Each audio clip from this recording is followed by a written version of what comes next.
Assalamualaikum anak-anak. Waalaikumsalam, Bu.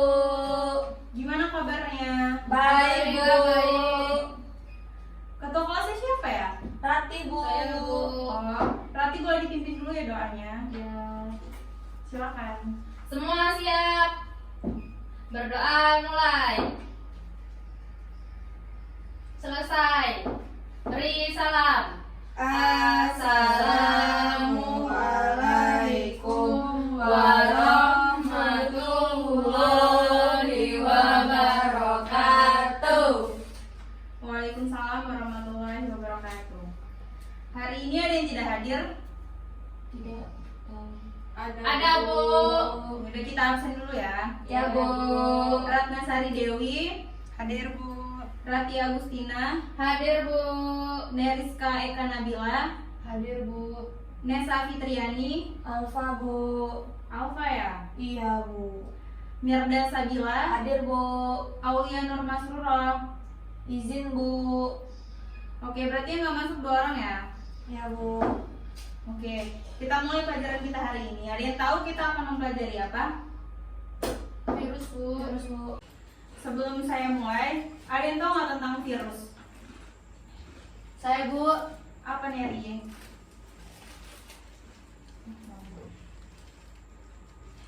Virus adalah mikroorganisme patogen yang hanya dapat bereplikasi di dalam sel makhluk hidup karena mereka tidak memiliki perlengkapan seluler untuk bereproduksi sendiri. Ya benar sekali, tepuk tangan untuk Mary itu.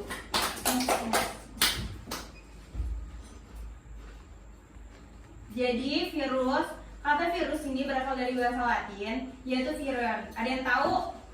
Tidak, Bu. Ya, virion itu artinya adalah racun.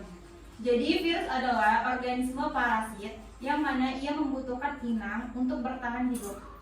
Mikroorganisme ini harus menemukan inang untuk bereproduksi, termaksud melalui sel tubuh manusia.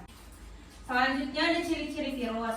Jadi virus itu hanya memiliki satu jenis asam nukleat yang diselubungi oleh kapsid atau selubung protein. Asam nukleat ini yaitu isinya ada DNA dan RNA. Ukurannya sangat kecil, yaitu sekitar 25 sampai 300 nanometer. Dan tubuh virus tidak memiliki sel. Virus juga hanya dapat hidup dan berkembang biak pada sel hidup atau dikenal juga sebagai parasit intraseluler obligat. Virus merupakan suatu makhluk hidup metaorganisme. Jadi makhluk metaorganisme merupakan suatu bentuk peralihan antara benda mati atau memiliki sifat yang dapat dikristalkan. Terus bentuk virus juga ada yang bulat, batang, bentuk T, dan silindris. Next, berikutnya ada struktur tubuh virus. Next. Jadi ada kepala. Yang pertama itu adalah kepala yang berisi tentang DNA dan RNA yang menjadi bahan genetik kehidupannya. Isi tubuh yang satunya isi tubuh virus atau biasa disebut virion. Tadi ada yang ingat virion itu artinya apa? Racun. Oh iya benar. Jadi virion adalah bahan genetik yang berupa salah satu tipe asam nukleat yaitu DNA atau RNA.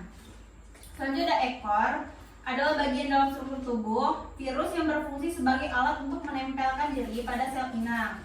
Ekor yang melekat di kepala ini umumnya terdiri atas beberapa tabung tersumbat yang berisi benang dan serat halus.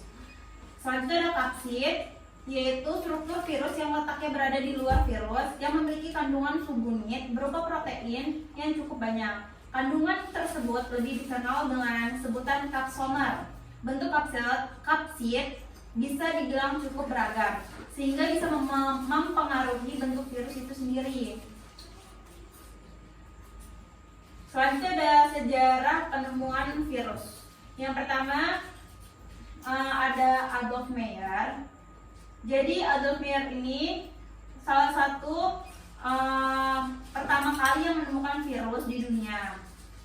Pada tahun 1883 melalui pengamatannya terhadap daun tembakau, di mana daun tersebut memiliki bintik-bintik kuning Setelah itu Adolf melakukan penelitian dengan cara mengekstraksi getah tembakau yang kemudian menyemprotkannya pada daun tembakau yang kondisinya dalam keadaan sehat. Getah yang sudah disemprotkan ternyata membuat daun tembakau yang sehat tadi menjadi muncul bintik-bintik kuning. Setelah itu dilanjutkan oleh Dimitri Ivanovsky. Jadi Dimitri ini menggunakan saringan bakteri. Hasil saringan ini kemudian disemprotkan ke daun tembakau yang masih dalam keadaan sehat. Setelah disemprotkan, daun tembakau yang sehat tadi berubah menjadi sakit. Hasil penelitian ini sama dengan Adolf Meyer, yang dimana daun tembakau sehat berubah menjadi sakit karena adanya makhluk yang bisa membuat daun tembakau tidak sehat lagi. Next, selanjutnya dilanjutkan oleh Martinus Beijeri. Penelitian terhadap virus terus berkembang dengan menggunakan daun tembakau. Hanya saja pada penelitian dilakukan oleh Martinus ini, yaitu lebih mengarah pada cara menghilangkan atau menonaktifkan bakteri yang memunculkan penyakit tadi. Ia merupakan seorang ilmuwan yang berasal dari Belanda. Martinus ini menggunakan alkohol untuk menonaktifkan makhluk yang bisa membuat makhluk hidup menjadi sakit. Ternyata penelitian ini tetap belum bisa menonaktifkan makhluk yang berukuran lebih kecil dari bakteri, dan Martinus mengatakan dengan sebutan virus lolos saring. Terus dilanjutkan oleh Wendell Meredith Stanley di tahun 1935. Ada seorang peneliti yang berasal dari Amerika Serikat, yaitu Wendell Meredith Stanley, yang melakukan penelitian terhadap makhluk yang dapat menyebabkan daun tembakau menjadi sakit. Dari penelitian yang dilakukan, ia berhasil mengkristalkan makhluk tersebut, dan kemudian penyakit yang terjadi pada daun tembakau dinamakan tobacco mosaic virus.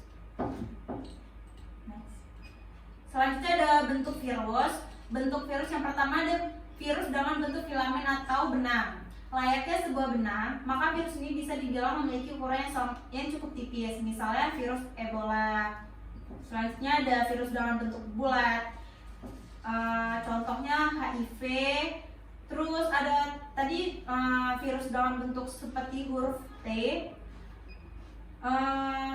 Contohnya ada pada virus gangguan kesehatan bakteri, yaitu Escherichia coli atau dikenal dengan Bacteriophage. Selanjutnya ada virus dengan bentuk batang. Contohnya tadi tobacco mosaic virus. Terus ada virus dengan bentuk batang dan ujungnya oval. Contohnya berupa virus rhabdovirus. Selanjutnya ada virus dengan bentuk polyhedral. Contoh virus yang memiliki dengan polyhedral adalah adenovirus.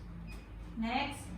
Jadi virus ini sendiri mempunyai dampak negatif dan positif. Dampak positif dari virus ini pertama ada di bidang kesehatan. Jadi dampak positif dari virus di bidang kesehatan itu, virus dapat berperan dalam pembuatan seperti vaksin, insulin.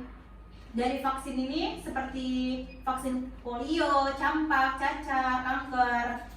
Di sini waktu SD ada yang pernah divaksin kan waktu di sekolah? Ada, Bu. Ya, itu salah satunya. Terus vaksin ini juga dapat dalam pembuatan insulin. Terus dampak positif di bidang pertanian itu untuk pengendalian hama. Jadi serangga melalui baculoviruses atau sekelompok virus yang dapat menginfeksi serangga dan arthropoda lainnya.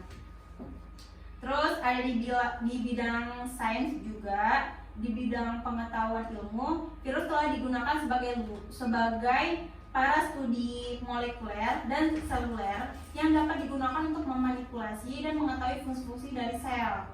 Selain itu, virus juga dapat digunakan sebagai penelitian genetik seperti replikasi DNA, formasi RNA, formasi protein, DNA dasar dari ketahanan tubuh. Next, di sini ada dampak negatif dari virus. Jadi dampak negatif virus ada pada hewan, ada pada tumbuhan, dan pada manusia. Pada hewan itu virus rabies atau virus rhabdovirus merupakan virus yang dapat menyerang sistem saraf pusat manusia dan otak. Akibatnya tubuh tidak akan mampu bergerak dan menimbulkan hidrofobia. Virus ini ditularkan kepada manusia melalui gigitan hewan berdarah panas yang telah terjangkit virus rabies ini, seperti gigitan anjing, kera, kelelawar, hingga rakun. Selanjutnya ada penyakit pada tumbuhan. Seperti yang tadi yang sudah saya jelaskan, yaitu virus tobacco mosaic, merupakan penyebab penyakit mosaik pada tumbuhan tembakau. Faktanya, virus ini merupakan cikal bakal penamaan kata virus, dan cabang ini mempelajari tentang virus atau virologi. Virus ini mampu mengkerdilkan tanaman karena adanya infeksi pada tumbuhan tersebut. Selanjutnya ada penyakit pada manusia. Contoh penyakit pada manusia itu ada HIV, Ebola, herpes, poliomyelitis, dan dengan contoh yang di bawah itu. Hanya itu yang dapat saya sampaikan. Sekarang membuat kelompok untuk berdiskusi mengenai materi yang telah saya sampaikan hari ini ya. Saya beri waktu 30 menit dari sekarang. Oke, waktunya sudah habis ya, sudah 30 menit. Perwakilan kelompok bisa mempresentasikan hasil diskusinya. Siapa yang akan mempresentasikan? Rati, Bu. Oke, baik, boleh maju Rati.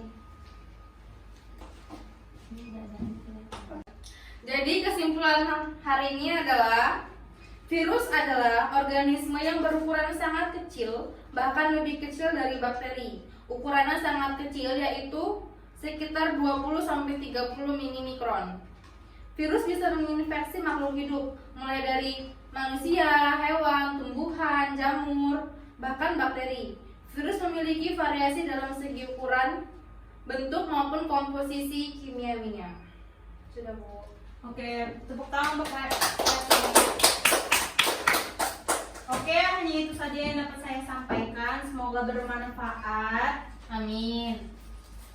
Saya akhiri. Wassalamualaikum warahmatullahi wabarakatuh. Waalaikumsalam.